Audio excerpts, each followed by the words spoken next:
Nous avons vu jusqu'ici qu'il y a les mitzvot du corps, du gouf, et il y a les commandements de la Torah, donc le service auquel l'homme est soumis dans sa avodat Hashem, du côté du nefesh, de l'intériorité, de l'âme, etc.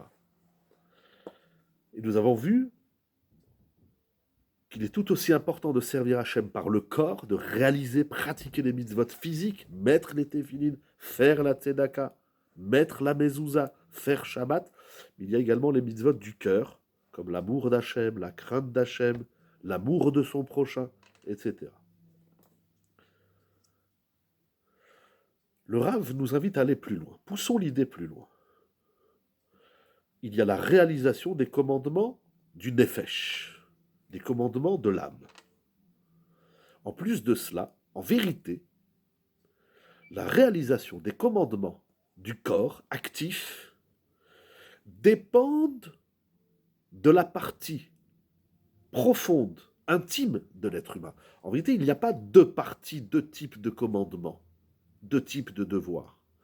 Mais l'action de la mitzvah, c'est-à-dire même les mitzvot du corps, dépendent de la partie intérieure de l'être humain. C'est pas incroyable?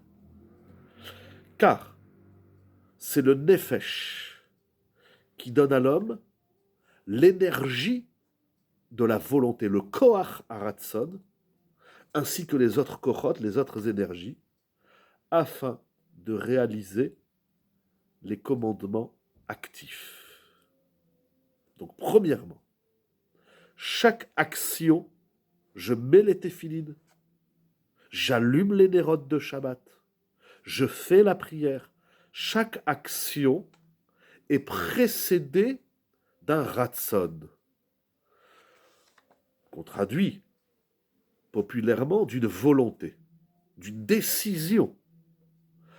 Je suis soumis de faire ces mitzvot, mais si je ne les intègre pas dans mon esprit, dans mon mental et dans mon être, je ne peux pas faire la mitzvah. On n'est pas des robots et des machines. C'est le sechel qui envoie l'ordre au corps. Donc toutes les mitzvot physiques sont imbibées du nefesh. Deuxièmement, Vehi amashpia limod ala adam. Deuxièmement, le nefesh a une grande influence sur l'homme s'il va faire, c'est pas deuxième unité, c'est la suite, pardon, et c'est le nefesh qui va influencer grandement l'homme de réaliser le commandement divin ou non, à Dieu ne plaise. De même, donc premièrement, le nefesh précède la pensée, le ressenti intérieur, influe et influence la décision, le ratson de faire le commandement. Donc toute action est précédée du nefesh. En plus de cela, et de même, la qualité de l'action trouve sa source dans le nefesh de l'homme. Une mitzvah qu'on fait comme un robot, une machine, ou la même action qu'on fait, mais imbibée du nefesh, elle est d'une toute autre qualité.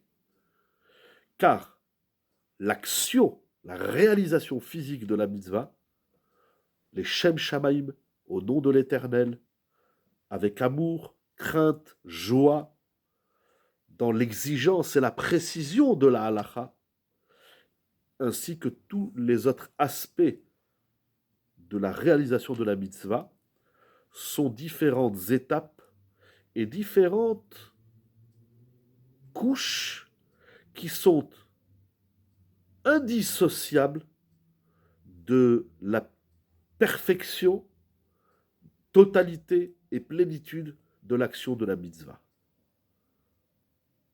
Ça veut dire, une action que je fais qui est détachée de mon nefesh, elle est froide, elle est vide, elle n'a pas de sens, elle est primaire. Mais plus j'y mets de mon nefesh, plus j'y mets de mon âme, plus la qualité de l'action de la mitzvah est noble et grande et belle. Donc, aussi bien quantitatif que qualitatif, l'action dépend du nefesh. C'est ce que nous avons dit plus haut, pardon. Pardon, donc ça veut dire que tous les commandements de la Torah, sans aucune exception, renferment la partie intériorité et âme de l'homme.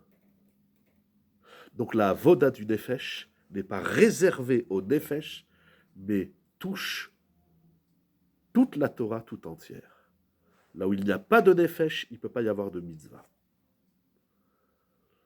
C'est ce que nous avons dit précédemment, plus haut, que la perfection du service d'Hachem, comment l'homme se parfait, comment l'homme avance, évolue dans la vodat Hachem, ce n'est qu'en reliant et en unifiant les deux parties du travail de l'exercice, l'action de la mitzvah, qui fusionne avec les énergies de l'âme. C'est indissociable en vérité. C'est ça que disent nos sages, que le mot mitzvah, qu'on traduit par commandement, devoir, le mot mitzvah, l'étymologie, c'est tsevet, tzadik, vav, tav, tzavta. Mitzvah, ça veut dire chibour, liaison. Chaque mitzvah est une liaison. Alors c'est intéressant ce que le Rav va nous dire, nous allons le voir tout de suite, c'est extraordinaire, parce que au sens premier, on dit chaque mitzvah nous relie à Dieu. Mais le Rav a une lecture qui est fantastique. Chaque mitzvah relie l'homme, ou plus exactement, on va dire comme ça, chaque commandement que nous réalisons, chaque mitzvah, relie les deux parties de l'homme, le travail du corps et l'exercice de l'âme. Donc la mitzvah, c'est pour faire une liaison, une unification de toutes les énergies de l'être humain. Et avec cela, l'homme, et alors l'homme, il fait un lien avec Akadosh Baruch Hu. Nous reviendrons sur cette idée. Kol Tuv.